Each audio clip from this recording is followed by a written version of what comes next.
ଇଏ ହେଉଛି କେମ୍ପସଡ଼ା ଗ୍ରାମର ଚାଷ ଜମି।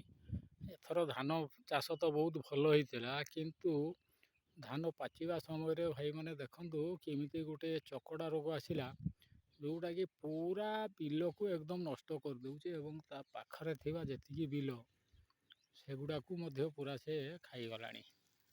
ପୁରା ଏ ଯେଉଁ ଚକଡ଼ା ରୋଗ କହୁଛନ୍ତି, ଧାନ ତ ପାଚିଛି କିନ୍ତୁ ତା ଭିତରେ ଦେଖନ୍ତୁ ଏସବୁ ପୁରା ମାନେ ଧାନ ଗୁଡ଼ାକୁ ପୁରା ଏକଦମ ନଷ୍ଟ ହେଇଗଲାଣି। ବିଲ ପ୍ରତ୍ୟେକ ବିଲକୁ ଧୀରେ ଧୀରେ ମାଡ଼ି ଯାଉଛି। ଏ ପାଚିଲା ଧାନ ପାଚିବା ସମୟରେ ଏ ଯେଉଁ ଚକଡ଼ା ରୋଗ ଆସିଛି, ଚକଡ଼ା ରୋଗ ହେଇଛି। ଏଇଟା ଅନ୍ୟ ବିଲ ଦେଖନ୍ତୁ ଭଲ ଅଛି, କିନ୍ତୁ ସେଇ ଦେଖନ୍ତୁ ପାଖ ଜମି ଗୋଟେ ଗୋଟେ ପାଚି ଯାଉଛି, ପୁରା ଧାନ ପୋଡ଼ି ଯାଉଛି, ଆଉ ଧୀରେ ଧୀରେ ସେ ଅନ୍ୟ ଜମିକୁ ବ୍ୟାପିବାରେ ଲାଗିଛି।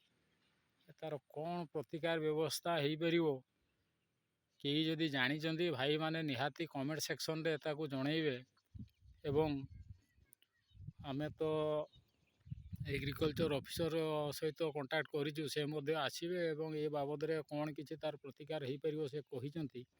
ତାପରେ ବି ଯଦି ଆପଣମାନଙ୍କ ପାଖରେ ତାର କୌଣସି ପ୍ରକାର ଭଲ ସଲ୍ୟୁସନ୍ ଥାଏ, ତାହେଲେ ଆପଣମାନେ ନିହାତି କମେଣ୍ଟ ମାଧ୍ୟମରେ ଜଣେଇବାକୁ ଅନୁରୋଧ।